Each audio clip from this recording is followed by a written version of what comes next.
Hey, it's Christine Ruiz of ChristineDecode.com.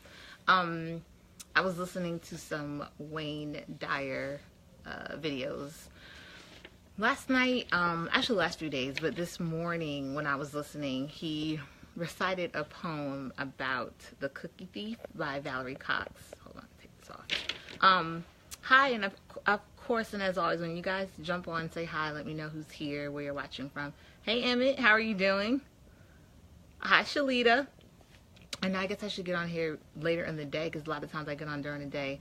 But Dane is taking a nap, so I figured I'd hop on here. But yeah, I wanted to share this. It's called The Cookie Thief because I think it brings up a great point about how oftentimes we can be so sure of something and we just know what we know, when in fact it can maybe be the opposite or not be that. So I'm going to read it. I actually printed it out because I didn't have any else to read it since I'm on my phone. So it's The Cookie Thief. A woman was waiting at an airport one night with several long hours before her flight. She hunted for a book in the airport shops, bought a bag of cookies, and found a place to drop. She was so engrossed, hold on, something on my lip. She was so engrossed in her book, but happened to see that the man sitting beside her, as bold as could be, grabbed a cookie or two from the bag in between, which she tried to ignore to avoid a scene. Hey, Ray. So she munched the cookies and watched the clock as the gutsy cookie thief diminished her stock. She was getting more irritated as the minutes ticked by, thinking if I wasn't so nice, I would blacken his eye. With each cookie she took, he took one too. When only one was left, she wondered what he'd do. With a smile on his face and a nervous laugh, he took the last cookie and broke it in half. He offered her half as he ate the other. She snatched it from him and thought, oh brother, this guy has some nerve, and he's also rude. Why didn't he even show any gratitude? She'd never known when she had been so galled, and sighed with relief when her flight was called.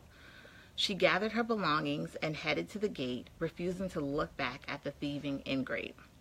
She boarded the plane and sank in her seat.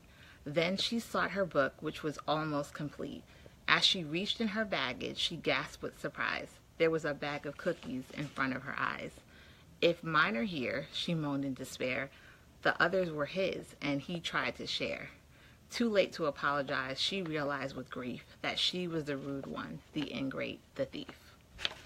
So, oh, hi, Lisa.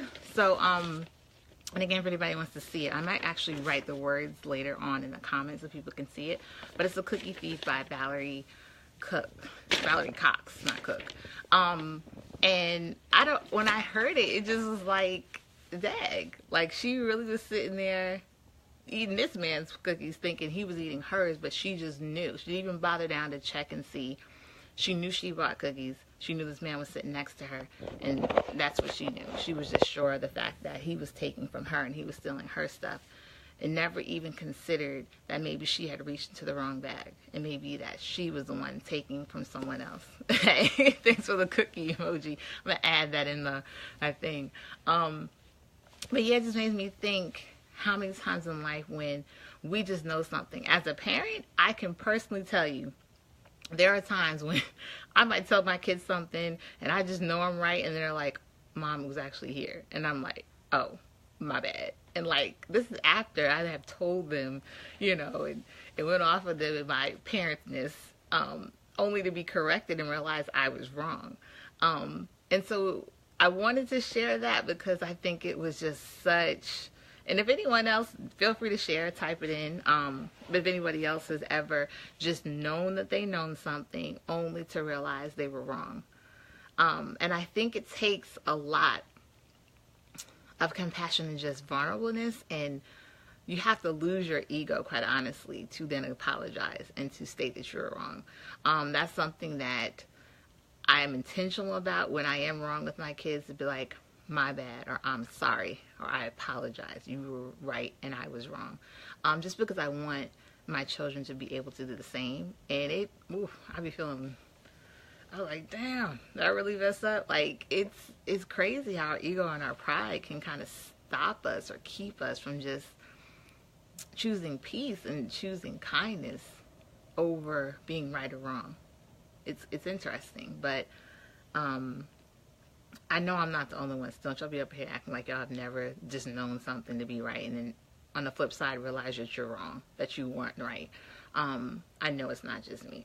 And Mom, if you watched this earlier, because you guys, sometimes my mom will get on Facebook and actually watch my videos, and I don't know why I feel like this is a celebrity watching and commenting when my mom gets on Facebook.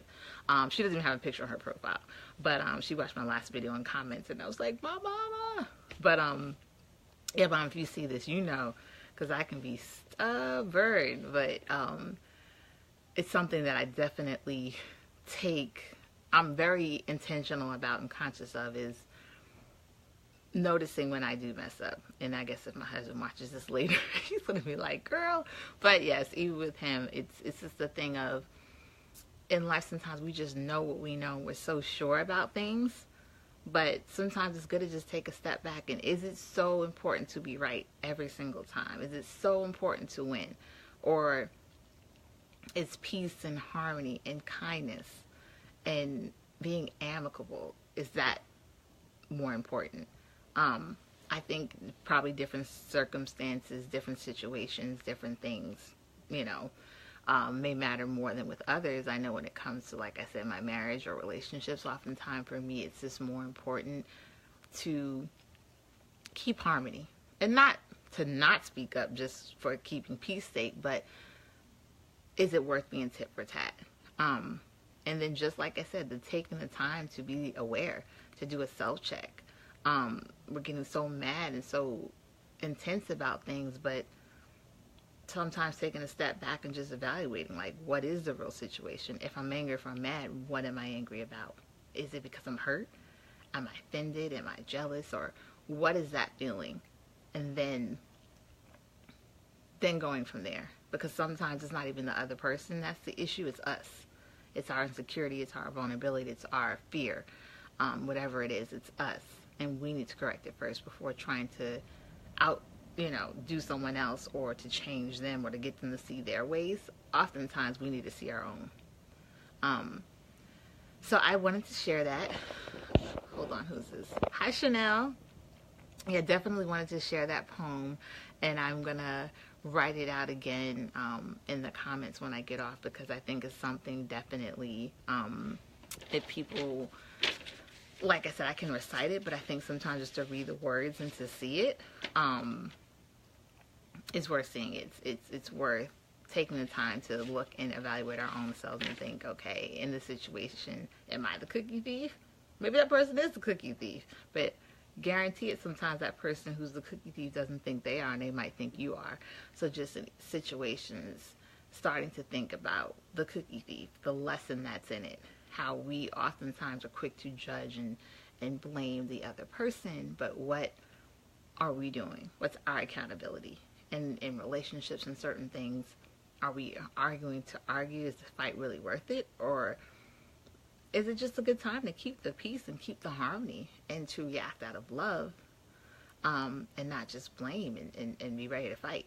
And anyone who knows me and knows me as a child, I was definitely more aggressive.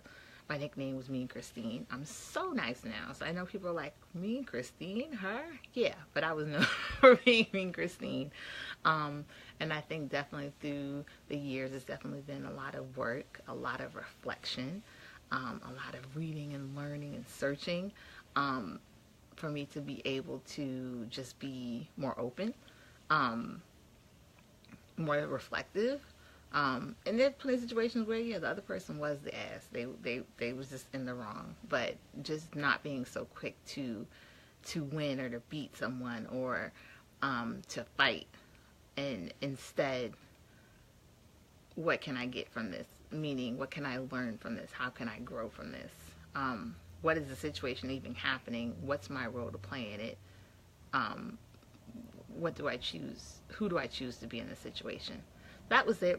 I'll write like I said, I'll write the words to Cookie Thief in the comments later so you guys can see it. And let me know your thoughts. Are you the cookie thief? Have you been the cookie thief?